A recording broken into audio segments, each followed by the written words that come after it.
Assalamualaikum warahmatullahi wabarakatuh. Alhamdulillahirrabbilalamin.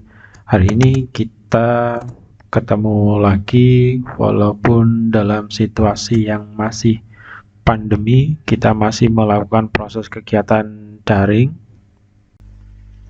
Saya berharap tidak menyurutkan niat kita untuk belajar. Saya harapkan kalian juga masih dalam kondisi yang sehat sehingga bisa melakukan kegiatan proses daring. Baiklah, untuk hari ini kita melakukan kegiatan daring dalam mapel gambar teknik manufaktur kelas 12. Nah, untuk kelas 12 sendiri ada beberapa kompetensi yang akan kita berikan. Ada kompetensi yang pertama 3.9 itu adalah memahami sistem koordinat pada gambar 3 dimensi. Kemudian yang kedua 3.10 memahami fungsi perintah dalam perangkat lunak CAD untuk membuat dan memodifikasi gambar CAD 3 dimensi. Selanjutnya kompetensi yang ketiga itu adalah menganalisis gambar 3 dimensi kompleks. Selanjutnya 3.12 yaitu memahami fungsi perintah dalam perangkat lunak CAD untuk penggambaran sketsa gambar kompleks. Yang terakhir 3.13 itu adalah memahami fungsi perintah untuk membangun gambar 3 dimensi kompleks. Jadi itu adalah kompetensi yang harus kita capai di dalam kelas 12. Nah, untuk yang pertama, seandainya kita melakukan proses kegiatan luring atau kegiatan tatap muka secara langsung, maka nanti kita akan menggunakan software Autodesk Inventor. Ya.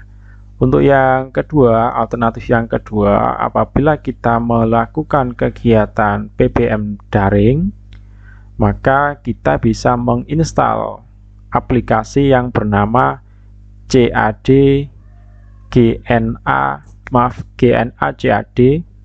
Ini bisa kita install, kita cari di Play Store. Jadi seandainya ada alternatif kita melakukan proses kegiatan daring di dalam kelas 12 ini, kita bisa menginstal aplikasi yang bernama GNA CAD di dari Play Store. Ya. Baiklah, kita lanjutkan. Nah, untuk materi yang pertama yaitu kompetensi memahami sistem koordinat pada gambar 3 dimensi, maka di sini materi yang kita berikan itu adalah tentang sistem koordinat pada gambar 3D. Seperti kita ketahui sendiri, pada gambar 2 dimensi itu menggunakan dua sumbu, yaitu sumbu X dan sumbu Z. Maka pada gambar 3 dimensi kita akan ditambah lagi satu sumbu. Ya, baiklah, kita menuju materinya. Sistem koordinat 3 dimensi, di mana sistem koordinat 3 dimensi itu adalah cara yang digunakan untuk menentukan letak suatu titik pada ruang. Oke. Jadi untuk menentukan suatu titik pada ruang itu digunakan cara menggunakan koordinat, di mana koordinat ini ada dua macam yang secara umum digunakan. Yang pertama adalah koordinat kartesius dan yang kedua adalah koordinat polar. Kita bahas satu persatu. Koordinat kartesius, di mana koordinat ini merupakan koordinat yang paling umum yang digunakan.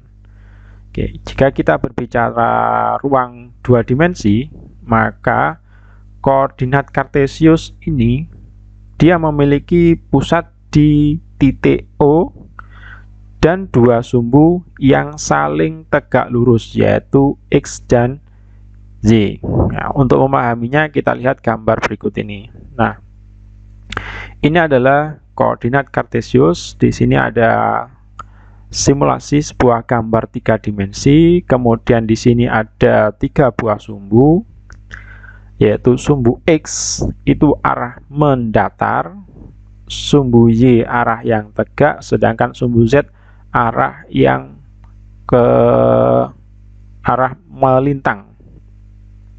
Yang X itu adalah memanjang, Z-nya melintang, Y itu adalah yang tegak. Ini adalah koordinat kartesius. Walaupun ada juga yang menggunakan Z itu sebagai sumbu yang tegak. Oke, nah ini adalah contoh koordinat kartesius pada Autodesk Inventor. Jadi kalau kita menggunakan atau membuat sebuah garis atau sebuah benda, di sini kita diminta menentukan letak titik pertama. Kemudian kita disuruh menentukan panjang X-nya berapa, Y-nya berapa, kemudian Z-nya berapa. Jadi ini adalah contoh koordinat kartesius di dalam Autodesk Inventor. Nah, sedangkan sistem koordinat yang kedua yaitu koordinat polar. Nah, kalau koordinat kartesius tadi dia menggunakan panjang. Kalau koordinat polar di sini yang digunakan itu adalah panjang dan sudut. Kita lihat contoh pada gambar berikut ini. Nah, di sini koordinat polar itu dibuat dengan menggunakan dua item, yaitu panjang. Di sini bisa berupa sumbu X, sumbu Y maupun sumbu Z. Kemudian yang kedua itemnya itu adalah sudut. Nah, kalau polar itu menggunakan sudut, kalau kartesius tadi itu menggunakan panjang sumbu, yaitu X, Y, dan Z-nya. Oke.